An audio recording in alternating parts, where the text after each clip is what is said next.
Olá, pessoal. Aqui é o professor Igor. Então, nesse nosso pequeno encontro, eu vou falar um pouquinho sobre patologias ambientais e patologias nutricionais. Então, vamos começar falando sobre patologias ambientais. Então, as patologias ambientais nada mais é do que tudo aquilo que envolve o, o homem, o indivíduo humano. Então, quando a gente fala o indivíduo, o ser humano, o Igor, está vivendo em um ambiente poluído, tá? Então, quando o Igor está em um ambiente poluído, ele pode sim ter uma determinada enfermidade. Então, o ambiente são fatores de adoecimento para os indivíduos, tá? Então, esses fatores endógenos, os fatores exógenos, vão possibilitar que todos nós possamos ter agravos em saúde. Então, se eu acabo vivendo em um ambiente onde ele é altamente poluído, onde há grande emissão de gases, então eu posso ter sequelas às minhas células, tá? Um grande exemplo, no Brasil, temos a cidade de Cubatão, no interior de São Paulo, que foi considerado o metro quadrado mais poluído de todo o Brasil. A nível mundial, também temos Chernobyl. Então, todos os indivíduos que estavam expostos à radiação, à poluição, tiveram consequentes agravos à sua saúde.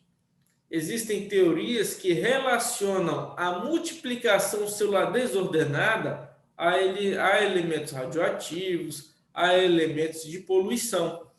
Então, sendo assim, quando eu tenho essa multiplicação celular desordenada de células, eu posso promover uma neoplasia, tá? Além desses fatores ambientais no que concerne ao ambiente, nós temos também os fatores etilismo, que é o consumo de álcool. Então, o indivíduo que consome bastante álcool, ele pode desenvolver determinadas patologias, tá? Como exatamente o câncer de fígado, tá? E problemas também no respectivo órgão. Temos também o tabagismo, tá? Então, o indivíduo fumante, ele também está vulnerável a desenvolver patologias, até mesmo o câncer de pulmão, câncer de boca, tá? Tá, então a gente falou um pouquinho sobre o etilismo, sobre o tabagismo, os fatores também do ambiente. E também custa falar também sobre o uso de drogas. Então, o uso de drogas, ele também potencializa e se caracteriza como uma patologia ambiental. Então, quando a gente fala em patologias ambientais, basta lembrar o seguinte, que é tudo aquilo que envolve a manutenção de saúde do homem. Então, o meio ambiente, se ele consome muito álcool, se ele é fumante, se ele é usuário de drogas, tudo isso vai potencializar, de fato, agravos à sua saúde. Então, esse método cotidiano do dia a dia do homem vai viabilizar essas patologias. Nunca foi tão crescente o número de casos de acidente vascular encefálico e infarto do agudo do miocárdio em pessoas do sexo masculino e do sexo feminino também. Então, os fatores do cotidiano, né, do estresse, da nossa mente acelerada, a gente trabalha muito, a gente tem muitas atribuições e a gente acaba muitas vezes se vangloriando de maneira equivocada, né? Porque a gente, nossa, eu trabalho, faço isso, faço aquilo, só que não é muito bem assim. Então, você acaba não tendo uma qualidade de vida. Então, toda vez que você se expõe muito a cargas horárias excessivas de trabalho, o seu corpo adoece. Então, a nossa profissão de enfermagem é o exemplo número um. Então, temos muitos profissionais que trabalham na rotina hospitalar e além de cumprir a sua carga horária de plantões, ainda faz plantões extras e além de fazer plantões extras, ainda tem outros vínculos empregatícios, né? Eu acabo entrando também como exemplo nesse quesito, tá? Bom, então vamos falar agora um pouquinho sobre patologias nutricionais. Então, quando a gente fala em patologias nutricionais, estamos falando sobre a manutenção e o consumo de alimentos, tá?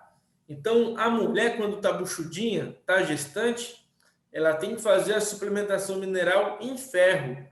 E ela também tem que fazer o uso do ácido fólico, que ele vai promover, de fato, a manutenção e o desenvolvimento do sistema nervoso do bebê. Mas quando a gente fala sobre o ferro, né? Então, o ferro ele é muito presente mesmo em toda a história e toda a trajetória do homem, tá? Pasmem, né? Talvez vocês não acreditem em mim, mas vocês podem pesquisar. Na década de 50, na época do governo do Getúlio Vargas, né? Estavam instituindo políticas públicas para que todas as pessoas não tivessem problemas carenciais de ferro e não viessem a desenvolver a anemia. Logo, foi instituído um processo de manutenção pública. Então, foi verificado que quando você insere o ferro na alimentação do indivíduo, você acaba potencializando que ele tenha um grande aumento do mineral ferro no seu corpo, tá?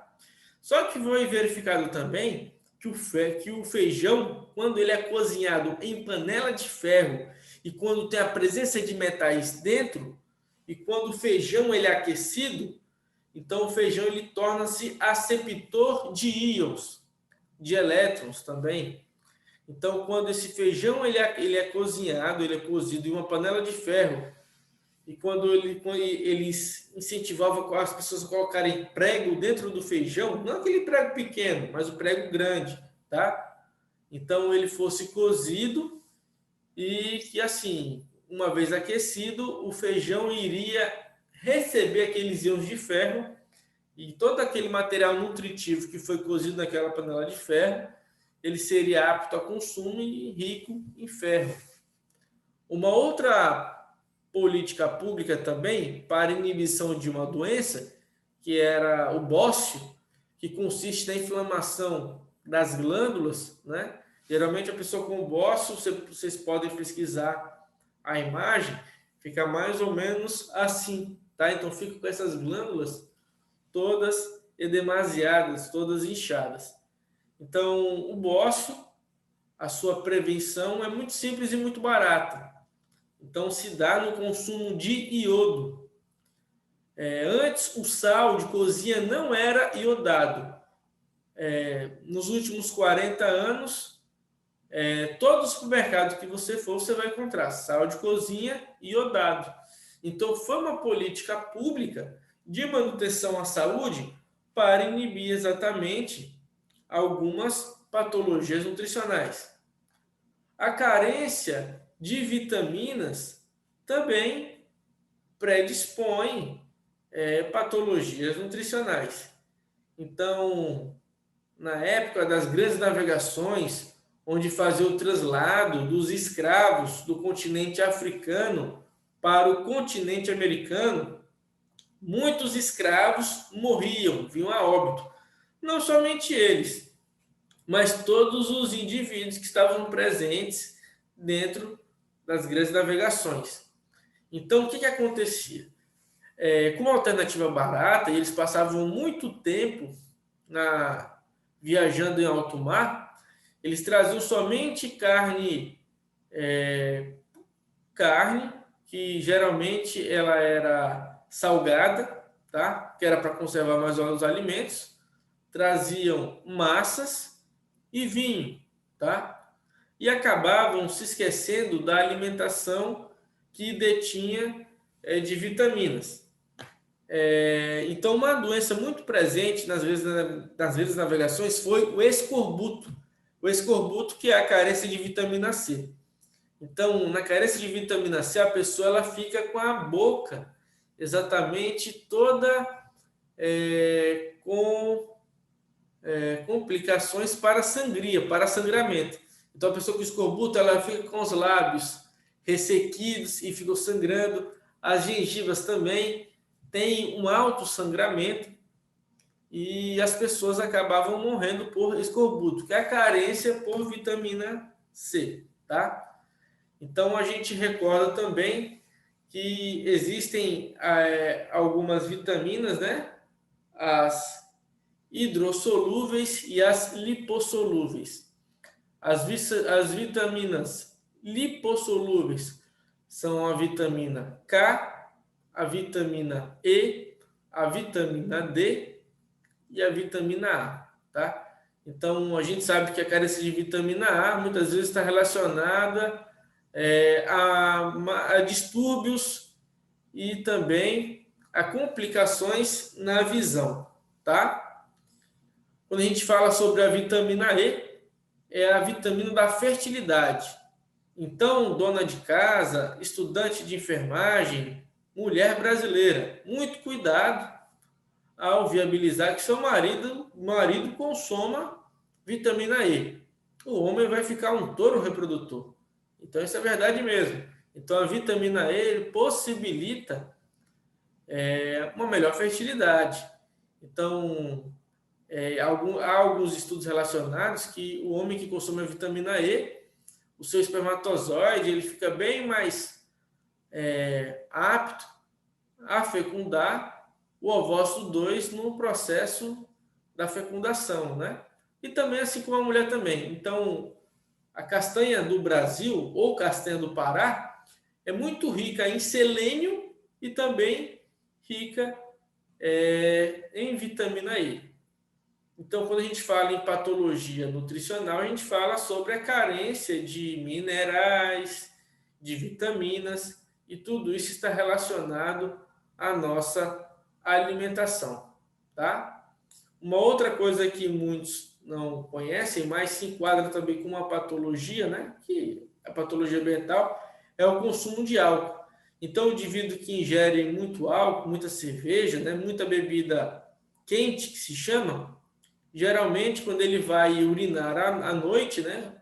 Ou durante o dia mesmo, ele fala: nossa, minha urina está bem clarinha. Então, quando eu tomo cerveja, quando eu faço ingestão de álcool, meu organismo fica 100%. Então, minha urina sai bastante clara. Tem que ter muito cuidado aí, né? Então, isso aí é uma fake news. Então, quando o indivíduo está urinando a urina clara, aquilo ali é somente água. Porque o álcool, quando a pessoa ingere, o álcool consegue enganar o nosso organismo a reter o que é ruim e a liberar o que é bom. Então, quando ele libera o que é bom, ele vai liberar água e os eletrólitos e todos aqueles íons que eram benéficos para nós. Por isso que a pessoa, quando ingere bastante álcool, ela tem bastante sede. Acredito que muitos de vocês já sabiam disso, mas que somente elencar para enfatizar a questão das patologias ambientais e nutricionais. Então, na nossa pequena atividade, tem algo falando sobre também as patologias ambientais e nutricionais que servirá como critério para a nossa avaliação. Obrigado.